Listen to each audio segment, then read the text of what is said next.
Hello and welcome to the show. This week's FailRace versus the community. We were to go racing with open D-class cars. Our first race would head to the Brands Hatch Indy circuit, and as you can imagine, the turn one was really rather crowded as Husky Civic gets up on two wheels immediately across the first corner curb. A Capri runs a little bit wide, but amazingly, despite everybody trying to fit all of their cars into a very small space of road, everybody made it through pretty well. Civic ran out wide. I was trying to hug the inside in my Corvette, trying to make up some positions. The vehicle we're following ran a little bit too wide, trying to go, and does go around the outside of a little Renault Alpine. Machines then up alongside a Civic as they go too wide towards the final corner. There's a little bit of contact between the pair of them. They managed to get away with it though. The Civic coming off the slightly better of the two, remains ahead of the AMC. The Alpine's around the outside.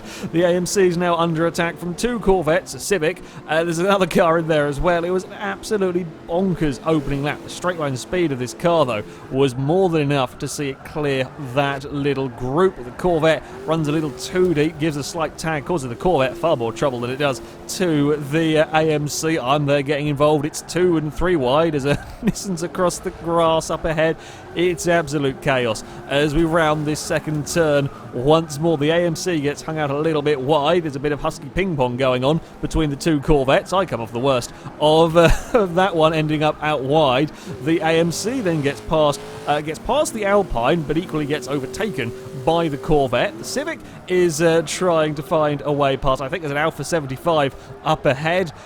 It was an absolutely manic first lap as the Alpine gets himself in trouble with a wheel on the grass, is sideways and loses a whole heap of positions as the huge pack of cars comes past. The Civic finally gets past the Alpha. The Corvette follows the Civic through. So much went on in this opening lap, and it wasn't just the AMC that had an eventful one. This Toyota Corolla was also trying to fight his way through the order. It was just so difficult to make your way through the field. I was side by side with the Capri in the background. We're going almost 3 wide into this final corner. Husky was driving the classic Civic that was trying to get to the inside. The Civic had lots of cornering speed but lacked the acceleration, the straight line speed of some of these other cars, and while Brands Hatch doesn't have any huge straights, it was still enough to cause his Honda a little bit of trouble, especially with the large number of classic American cars. It's almost 3 wide once more as the Civic's on 2 wheels again down turn 1. The Corolla gets the best run of the lot of them. He's on the outside as with 3 or 4 or who knows, maybe even 5 wide at some point through all of that. There's a Mini getting involved. The AMC gets himself into all sorts of trouble across the curbs, tips it sideways, and he's now getting passed by just about everything. It's 3 wide in the background with me getting up the inside. The Corolla had managed to make up a few positions through all of that. Now looking at the back of the Mini. There was so much going on at the start of this race. At the front, it was a little calmer, as you might expect. Amazingly, an Aztec was holding on to second place, but was having to defend quite heavily against an MX-5. The MX-5 tried to go around the outside of turn 3. Not quite the room there as it kicks up a little bit of dust. The Aztec had some decent straight line speed. You can get some decent power in these vehicles in D-Class, so yeah, it was a little bit of a nuisance trying to get past it with its straight line speed, with its acceleration, but in the end, the handling just wasn't quite there. I think it was still front wheel drive. Struggling with some understeer out of that final turn allows the MX-5 to just dart up the inside, and while the Aztec can sort of bring it back in, reel it back in down this straight, it's still going to be stuck on the outside as they come down turn 1. Turn 1 is incredibly difficult to go around the outside of a car, especially when said car has much better handling than you. The Aztec does get a good run down towards the next corner, but again, the Mazda can go relatively defensive, and there's not a huge amount the Pontiac can do. And in the course of that lap, as they fought, you can see how quickly Alpha and Corvette behind had caught up.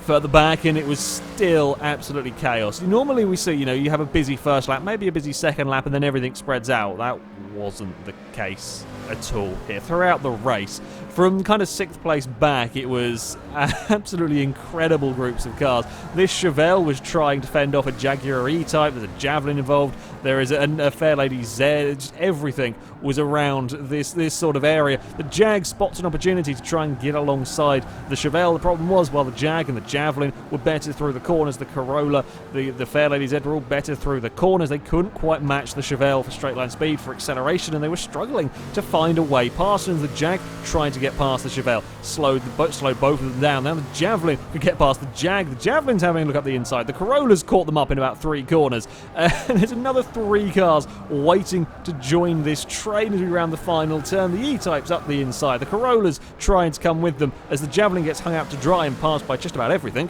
around the final turn there. And Mini's joining in at the back of this little group. And now we come down the start-finish line. The Chevelle can just break away a little bit. Isn't close enough, though, to really have a look at trying to get past the Jag. The E-Types managed to just kind of break the train a little bit down here as the Javelin still trying to find a way back past that Corolla. The Fair Lady Z's having to defend from yet another Javelin. There's another muscle car there in the mix as well as we leave turn 2. And the Mini's now right up to the back of this group, and this carried on for large parts of the race. Huge trains like this going around the track. The Chevelle was a little slow off the corner. Corolla's trying to get underneath him, and the Corolla has got the acceleration to keep with that big Chevy. And sure enough, the Corolla sort of gets himself alongside and would get the move done as they come into the final turn. Yet again, the turquoise Javelin is stuck out wide. The Fair Lady's up the inside. A lot was going on. A lot was going on for me as well. I'd been just stuck in traffic. We were all setting pretty similar lap times throughout large amounts of the field. Problem was, if you did get stuck in traffic, such as I was here, it was so hard to make progress. Even with some two-wheeled action through turn 1, I had a great run on the Civic up ahead, and sure enough, could dive to the inside and get the place. It was a phenomenal amount of fun, this race. Even with me, who'd plummeted through the field from the odd bump and just been stuck in traffic, it was an incredible amount of fun.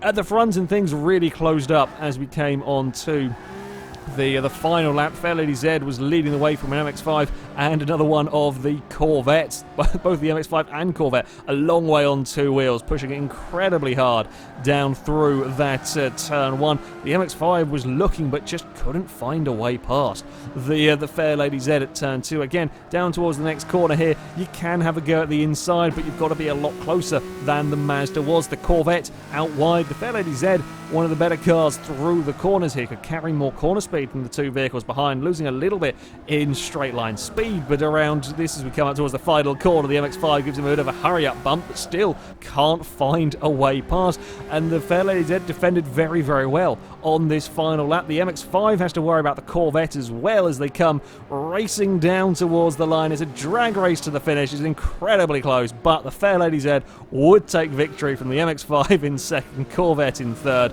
A phenomenal final lap. An Alpha 75 would come home in 5th, with the Aztec managing, in 4th, sorry, the Aztec managing to hold on to 5th. We saw earlier the Chevelle was trying to fend off the onrushing hordes. He'd done a pretty damn good job through large parts of the race, keeping a big group of cars behind, defended for his life as we round the final corner. 2 Javelins were trying to look up the inside. The Fair Lady ran a little bit wide, tried to go around the outside. Didn't work for him, would drop a couple of positions behind those 2 AMCs, and while they both tried to get up the inside of the Chevelle, in the end didn't quite have the straight line speed to fend him off. The Chevelle would keep that position. I had spent most of my time stuck looking at the back of Civics, whether it had been Husky Civic or the more modern Civic. I had managed to break free, and on the final lap I actually had a really good car. Here is at Brands Hatch. On the final lap I'd caught up to an Alpha 75 ahead, wanted to get another position. I was well outside the top 10 in all of this. I just wanted to make up another position. Tried to go around the outside of the Alpha 75, went for a cutback to the inside before I realised the Civic had had its cheeky dive and got alongside me, and I just couldn't get my Corvette back to where I wanted it to. And while I had good acceleration, I had good straight line speed, in trying to get past the 75 I'd screwed myself over and promptly lost the position to the Civic. Well, yeah, slightly irritating finish from me. It was an incredible race. That Brands Hatch one was an awful lot of fun.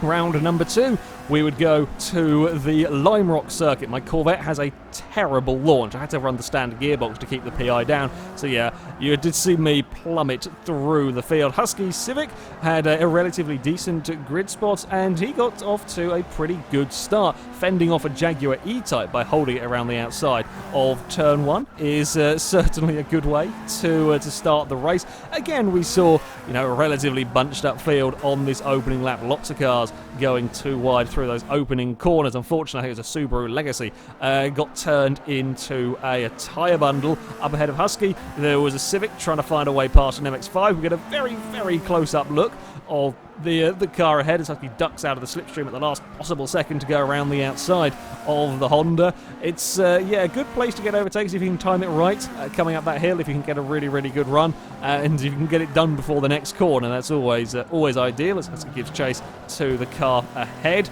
I would start a little bit of a roadster train in this one. You saw my rather poor start. My Corvette was once again pretty damn quick around here. I was bringing a Ferrari 500 and a Mazda MX-5 with me as we made a march through the field. Our first victim was to be a Shelby Raptor. The Shelby, very, very quick in a straight line, but it was struggling through the turns, and with a much better run through the final turn, I could get my Corvette to the inside as we come down towards turn 1, and of course the Corvette's going to be a bit better under braking as well, and I would get the pass done, and I left a lovely gap for the Ferrari to follow me through, and then the Mazda follows the Ferrari through as well.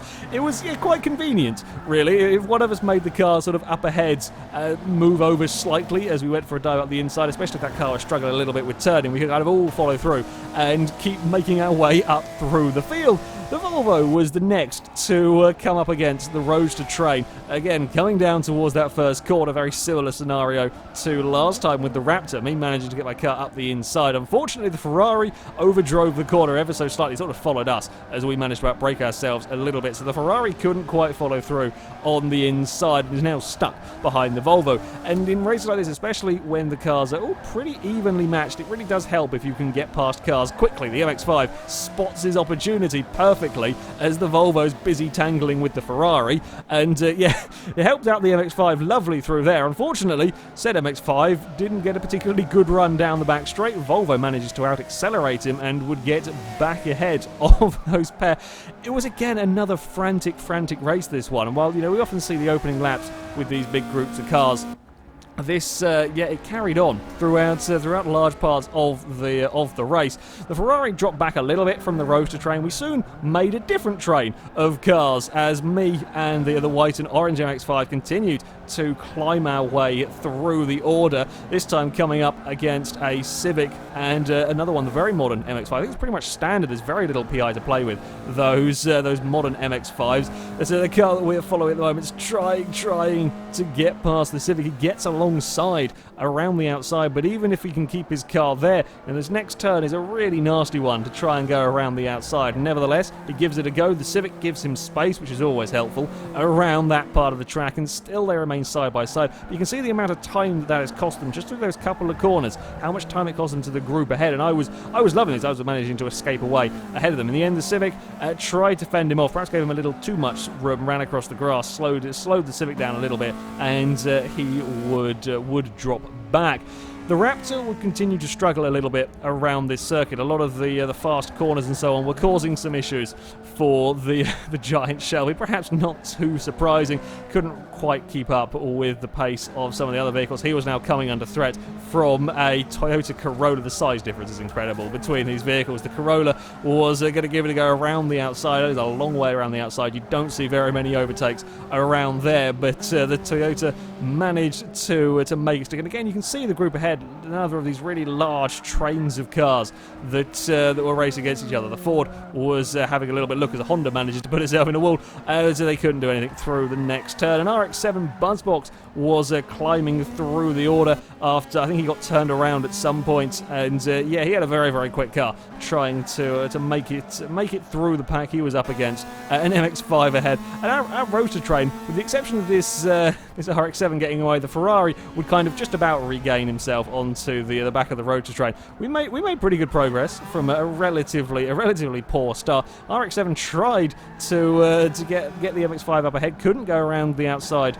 of turn 1, and now we've got another car finding its way past. And this is the problem when you have such a big battle. The two MX-5s then immediately screw themselves over around the next turn. When you've got cars ahead of you and so on, and you've got a car behind as well, it's easy to try and make that attacking maneuver, try and get the overtake, and then end up losing a position as you've overcommitted, much as you saw that I did at Brands Hatch. So you did definitely have to be careful when you were in this position. The RX-7 did manage to get up the inside and past the MX-5, and again, as soon as that MX-5 was compromised, the car behind wants to get past. The FailRace 500 has caught up so much in this lap that they were all battling for position.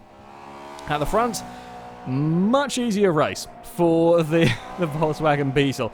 Started towards the front of the grid and vanished. While the rest of us were squabbling over positions like mad, he had a clear track, which is always very helpful. Actual lap times were relatively similar through for quite a large number of cars, but as you saw, the road to train, we had so much to get through. Despite having quick cars, we had so much traffic to get through, fought each other so much that, yeah, the Beetle had a relatively straightforward run to victory. Of course, got to make no silly mistakes, but yeah, being out in front, having that much clear air is always useful. Husky got himself up into second with his Civic, although a slight mistake on the final lap meant a Mustang was all over the back of him as they come around the final corner. The Mustang very near, and he got it up alongside. Couldn't quite make that maneuver stick. So the Civic would take the second place, Mustang coming home in third. My Corvette was gradually catching up to them in fourth, but ran out of laps to really do anything. The RX-7 as well was catching me.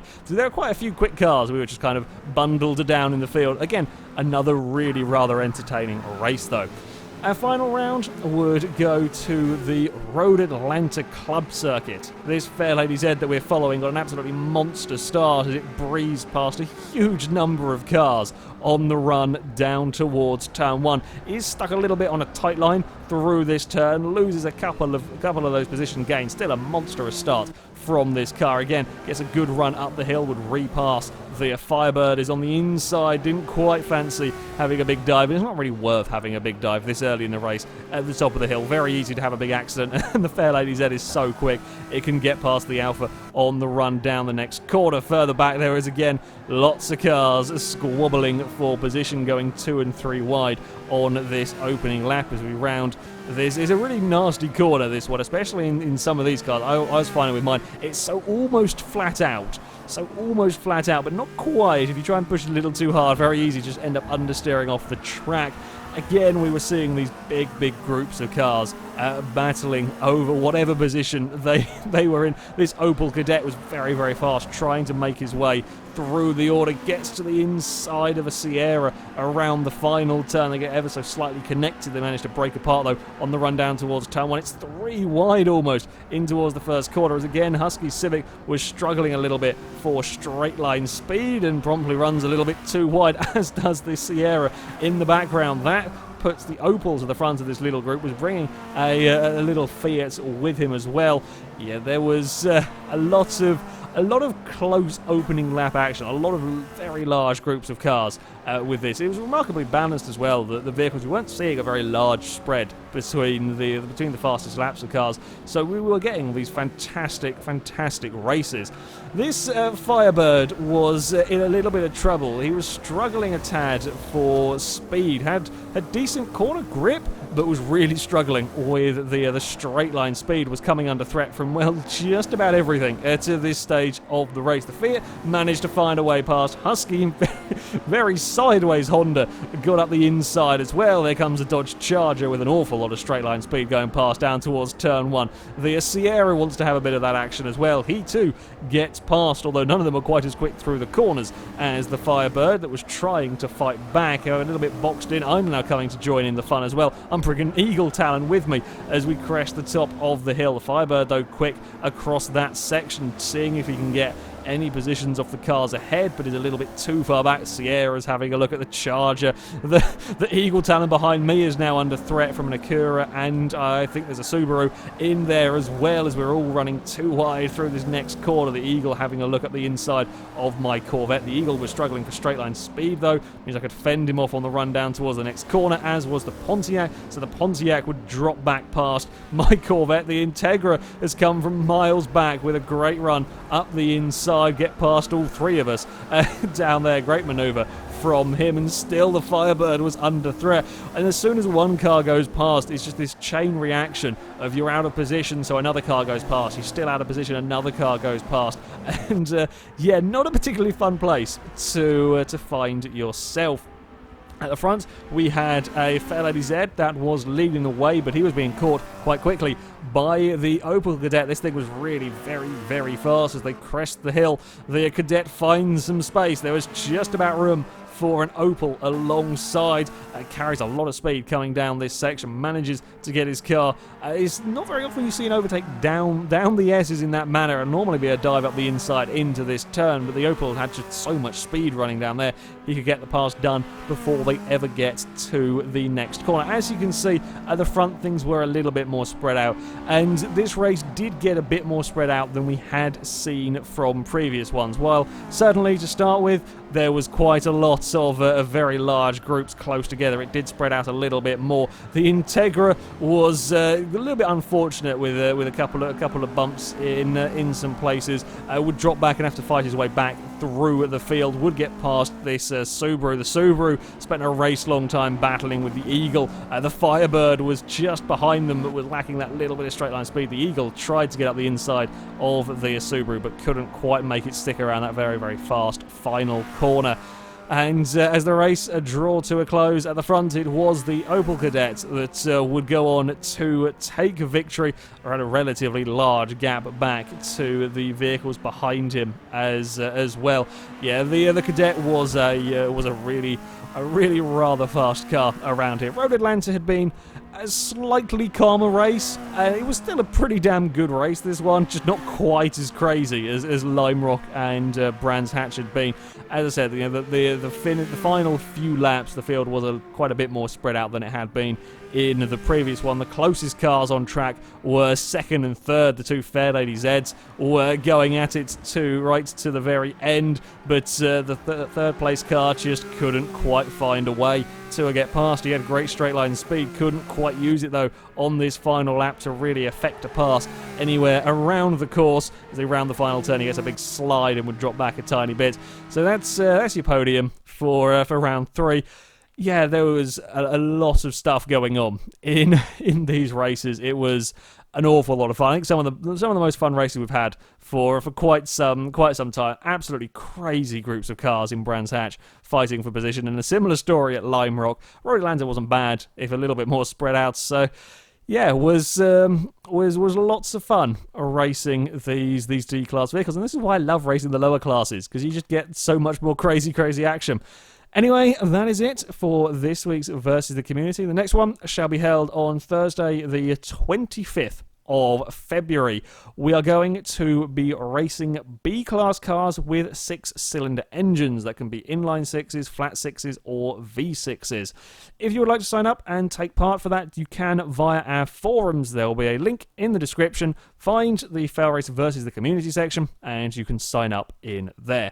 But that is it from me. Thank you very much for watching, and until next time, goodbye.